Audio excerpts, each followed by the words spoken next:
Tere veel kõigile! Ma pidin teile täna tegema video pallijalujalatsitest, rääkima natukene nendest. Ootame natukene veel, kui keegi siin liitub ja siis hakkame rääkima. Kui teil tekib sellel küsimusi, siis jätke oma küsimused kommentaari ja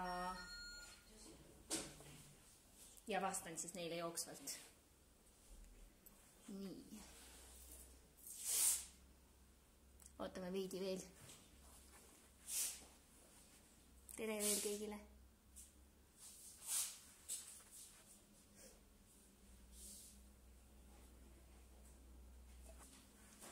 No nii, hakkame vaikselt peale. Hästi palju on küsitud, mis need pallijalujalatsid siis on. Kas need on sellised jalatsid, mida tuleb kanda ilma sokkideta paljajala peal, siis päris nii ei ole. Sa võid kanda neid ilma sokkideta, sa võid kanda neid sokkidega, vahet pole kuidas, aga mida see pallijalujalas tähendab, on see siis, et su jalas loob tunde, nagu see oleks paljajalu. Mis omadused pallijalujalatsil olema peavad, on siis see, et tallal ei ole kontsa, tald on täiesti sile, ei ole kanna kõrgendust, see tähendab sisetallal siis ei ole mingit kõrgendust, ei ole võlvitoestust. Need kui jalanõu seest sisetald välja võtta, siis on täiesti lapik, täiesti ühegi kõrgenduseta. Ei ole siin võlvil toestust, ei ole kannal mingit kõrgendust. Siis see jalanõu peab jälgima sinu jala loomulikku kuju. See tähendab, varvaste asend on täpselt samasugune nagu siis, kui sul on paljad jalad ilma sokkideta, varbad on ilusti harali, ei ole kokku pressitud, nagu tänapäeva moodsates jalanõudes, siis varbad on niimoodi hästi kokku pressitud, üksteise peal peaaegu, ei ole otse. Kui vaatate seda jalanõu, siis suur varvas saab täiesti ilusti otse olla. Ta ei ole kokku pressitud sinna väiksemate varvaste suunas siis sedasi, vaid on ilusti vabalt otse. Sellel jalanõul, pallijalujanõul siis peab olema veel mõned omadused, nagu näiteks ta peab olema hästi pehme, painduv. Talv siis peab olema pehme, painduv, kui seda jalanõud vaadata, siis sa saad seda igatpidi vajutada, väänata. Pallijalujalatsit peab saama keerata rulli, C-tähekujuliseks põhimõtteliselt ja väänata nagu rätikut. See talv peab olema siis hästi pehme ja painduv. Siis jalanõu peab muidugi olema kerge, et ta ei oleks sul jalas nagu mingi mitu kilo, vaid kui ta sul jalas on, siis sa ei tunnegi seda peaaegu. Ja ta peab olema jala külge kinnitatav, nii et kas krõpsudega või paeltega. Kui jalanõu on nagu kummik, siis sa pead ikkagi oma varvastega seda kinni hoidma, et ta sul jalas püsiks või nagu plätu, varbaosa plätu. See jalanõu peab olema siis selline, et sa ei hoia, ei pinguta oma lihaseid ülemäära mingeid lihaseid, vaid jalanõu püsib sul jalas ilma selleta, et sa peaks varvastega teda kinni hoidma. Nii et jala külge kinnitatav krõpsude või paeltega, laia varvaste osaga, ilma võlvi toestuseta, kanna kõrgenduseta, täiesti siletald ilma mingi kontsata.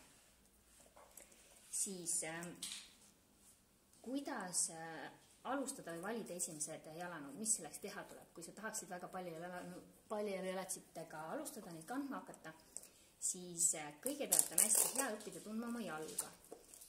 Need jalanõud valitakse siis jala omaduste järgi. Selleks on kõige parem, kui sa joonistad oma jala või oma lapse jala siis paberi peale. Võta endale paber. Võta pastakas või mingi pliiats, mis on võimalikult peenikene. Et mida peenem ta on, seda parema ja täpsema mõõte tulemuses saad. Siis astud oma jala paberi peale. Niimoodi, et kogu su raskus on siin jala peal. Hea, kui sa teed seda ilma sokkideta, täiesti pallijalu. Hoiad oma pliiatsit otse, niimoodi, et sa ei suru seda kuhugi sisse poole, vaid hoiad täiesti paberiga ja põrandaga vertikaalselt ja joonistad siia oma jalajälje paberi peale.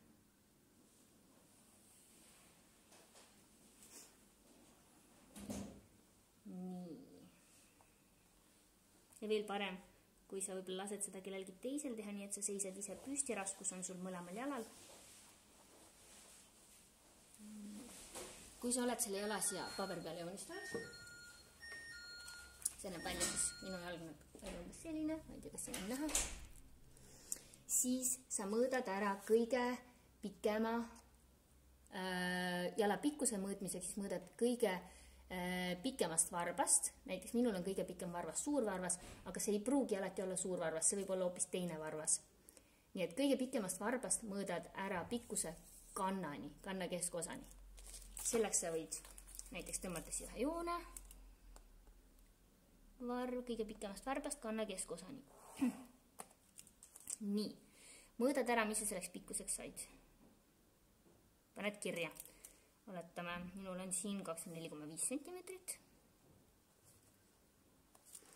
Ja mõõdad seda mõlemal jalal, sest tavaliselt on üks jalg, või no mitte tavaliselt, aga väga paljudel juhtudel on üks jalg pikem ja või laiem või kitsam kui teine. Nii et mõõtsid ära pikkuse, kannast kõige pikema varbani ja siis mõõdad ära laiuse. Laiust mõõdetakse selle piki joonega risti, täpselt, ja enam-vähem täpselt risti, kõige laiemast kohast jala laius, siis kõige laiema koha laius. Nii, ma näitan kohe. Mina mõõdan selle siis kuskilt siit. Ütleme, et mul on 9,.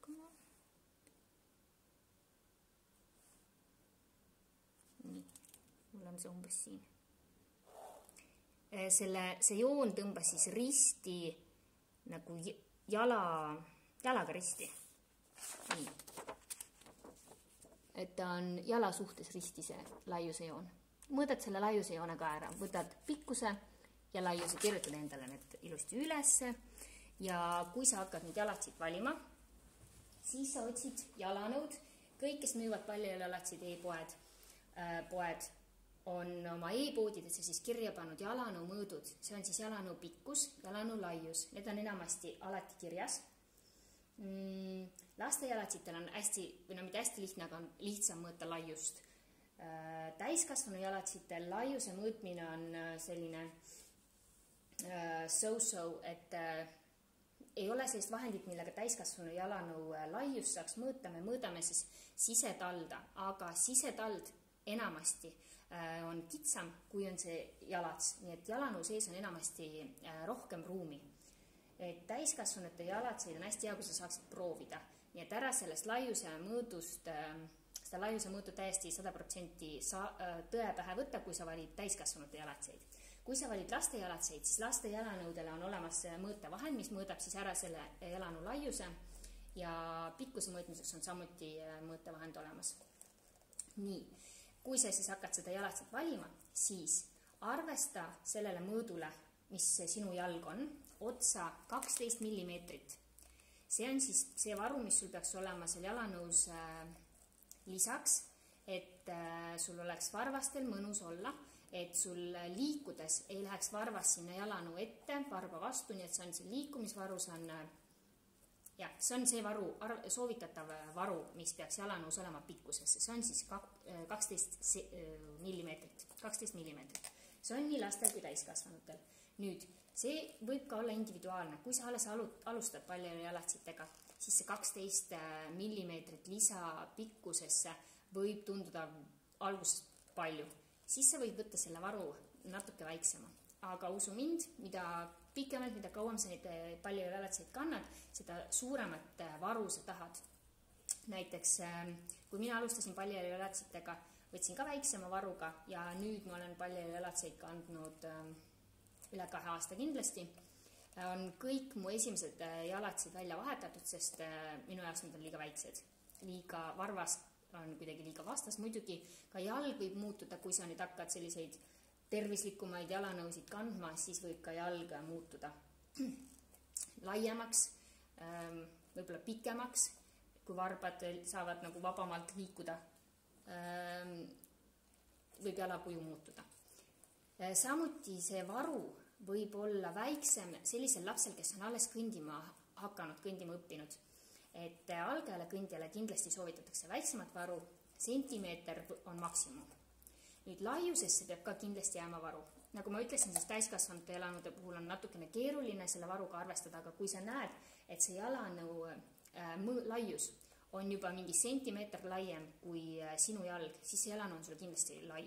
Aga kui see laius on, no näiteks mingi 0,5 millimeetrit võib-olla kitsam kui sinu jalg, siis on lootust, et ta sulle ikkagi läheb jalga, sest nagu ma ütlesin, siis sisetalde on enamasti kitsam, kui jalanõu sees reaalselt ruumi on ja proovida tasub. Sageli kasutavad e-poed ka tootja mõõte, tootja laiust, et selles suhtes on ka nagu ei ole päris 100% tõenest, me ei tea, kust see tootja selle laiuse võttis, kas ta võttis selle jalanõu liistu pealt, kas ta võttis jalanõu sees siis selle või kust iganes.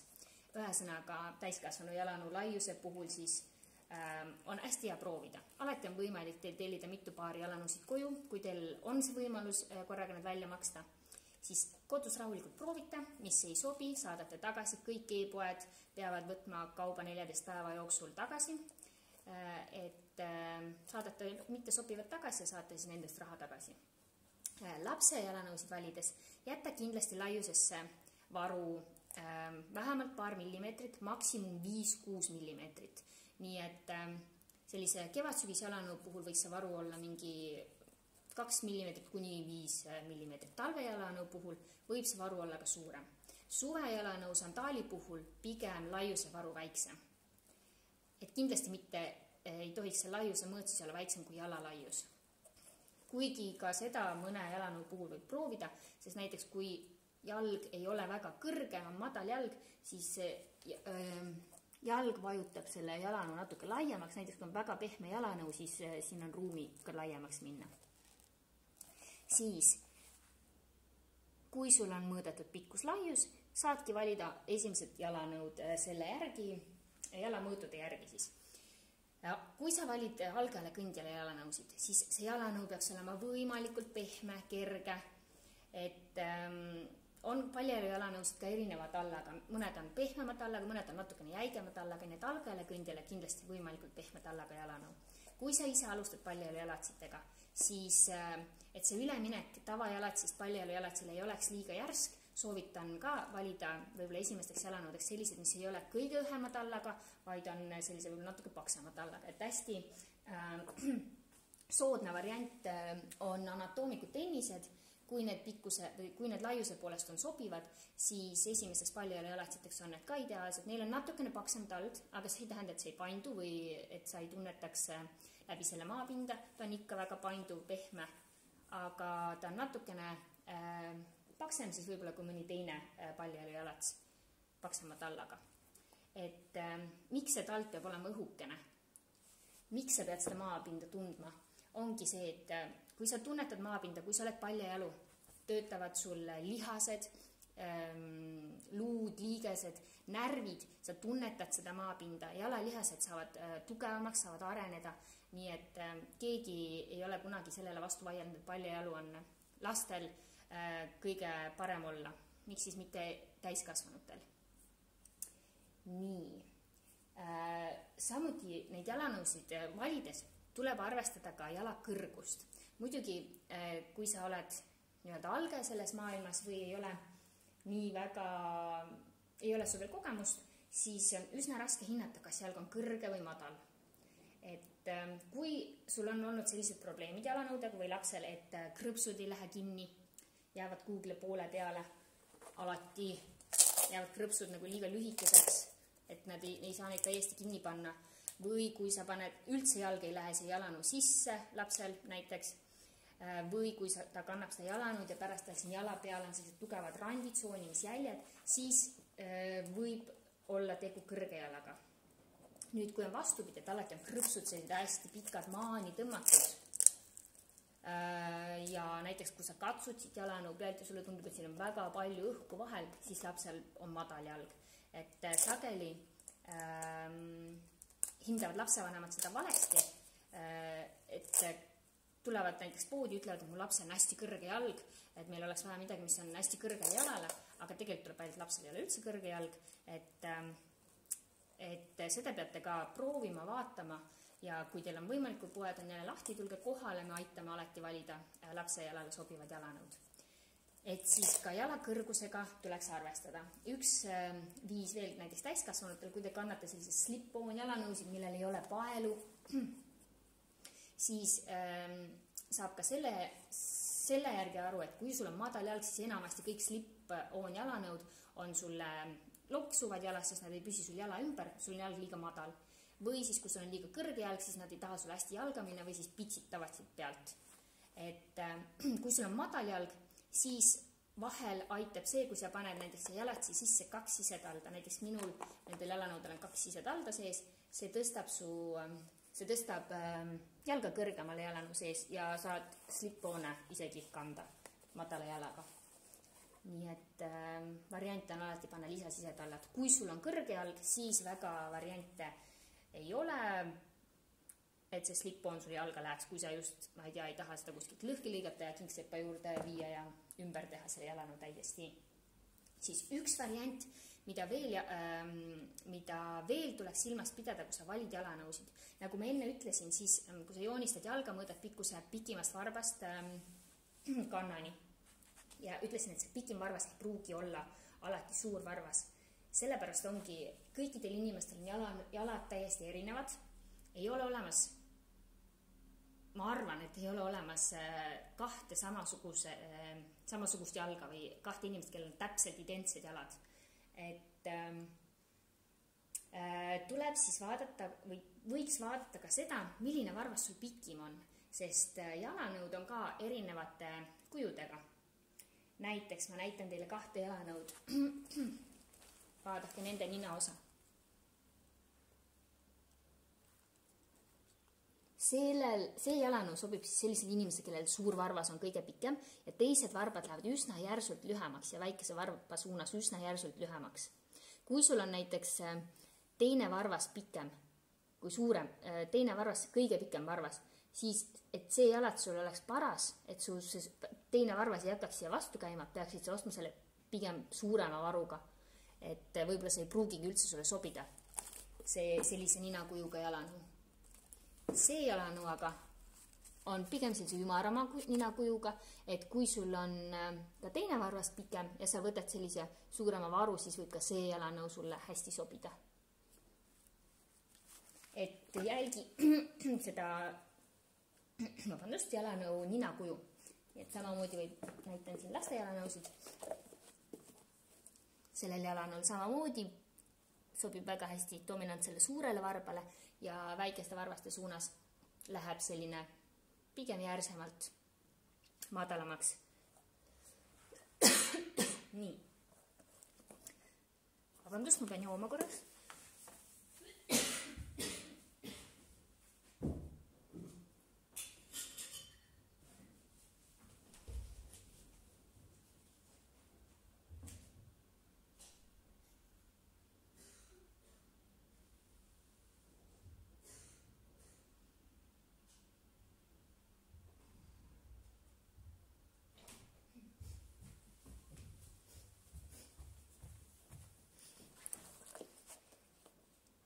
Et siis sellel läheb hästi järsult või mitte hästi järsult, aga järsemalt madalamaks, aga sellel nii järsult ei lähe. Nii. Kui teil on küsimusi, kirjutage. Kellelgi vist ei ole vahepeal tekkinud küsimusi.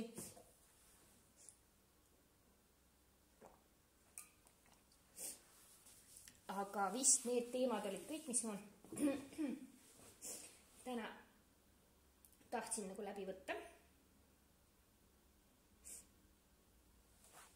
Et kui teil on tekkinud küsimusi, saate peale video lõppu postitada kommentaari. Võite kirjutada meile Facebooki, võite helistada. Või üks asi, mida tuli meelde, mis ma tahtsin rääkida. Kohe vaatan.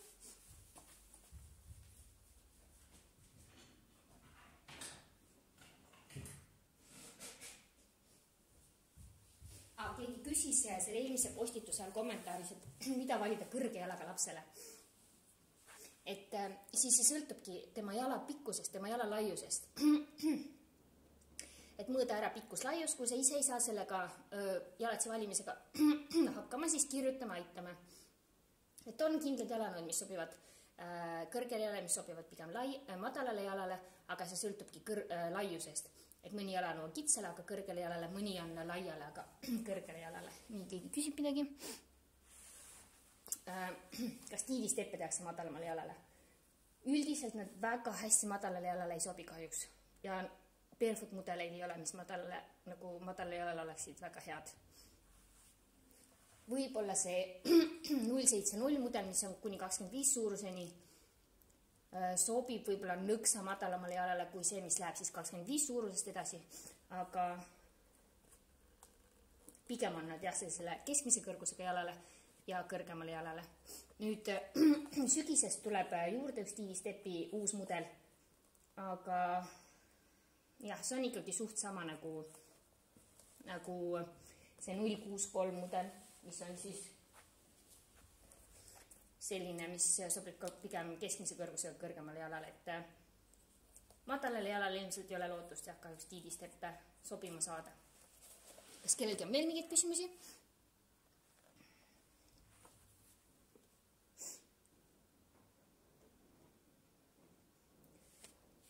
Käisin kõik teemad läbi, mida te ootasite või oleks midagi, mida te tahaksite veel teada, kuulda.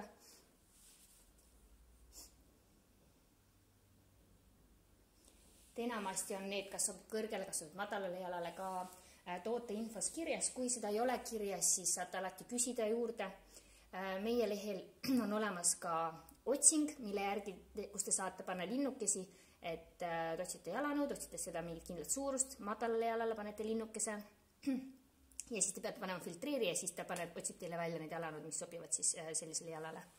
Nii. Kristi küsib, millise jalale sobivad naiste Fairbear kevadsügise jalanõud. Nad sobivad ka laiale jalale ja madalale, võib-olla sellisele keskmisele jalale ka veel, aga pigem madalale ja laiale jalale.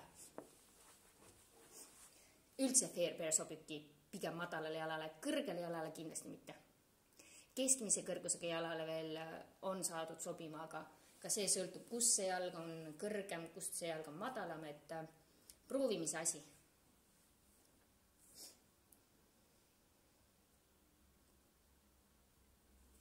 Nii et alati, kui teil on võimalik suvel, te saadate oma lapsed paljajalu õue, et siis laske neil olla paljajalu või paljajalu jalatsites ka muul ajal. Ja tulge vaadake, praegu ei saa muidugi tulla väga, tulge vaadake e-poodi, täiskasvanute valikut, et anatoomiktennised, millest ma rääkisin, maksavad ainult 35 €. Et esimeseks paljajalu jalatsiteks, miks mitte, varsti lähevad ilmad soojaks ka õues. Ja tuleb suvi ja saab neid kenasti kanda. Täna tuli neid meile juurde ka 24 kasti. Kui me need sorteeritud saame, siis saadame ettetellijate jalanõud välja ja ülejäänud lähevad siis e-poodi ülesse, nii et anatoomik-tenniste valik ka peagi täieneb. 35 € maksavad need tennised. Mis on paljajalu jalatsite kohta siis väga hea hind. Kui kellelgi rohkem ei ole küsimusi, siis ma praegu lõpetan. Ja hakkan anatoomiku tenniseid sorteerima ja üle lugema. Jätke oma küsimused kommentaari, kui te soovite, jagage seda videot nendega, kes ei ole veel paljajalu jalatsiteni jõudnud, aga on sellele näiteks mõelnud, kibelevad, ei tea, kust alustada, siis võib-olla siit videos nad saavad natukene abi ja infot. Nii et kes veel ei ole mõõtnud, siis hakake oma jalgu mõõtma ja saage oma jalgadega tuttavaks. Olgu, tšau ja toredat nädalavahetust teile. Aitäh, Maarja!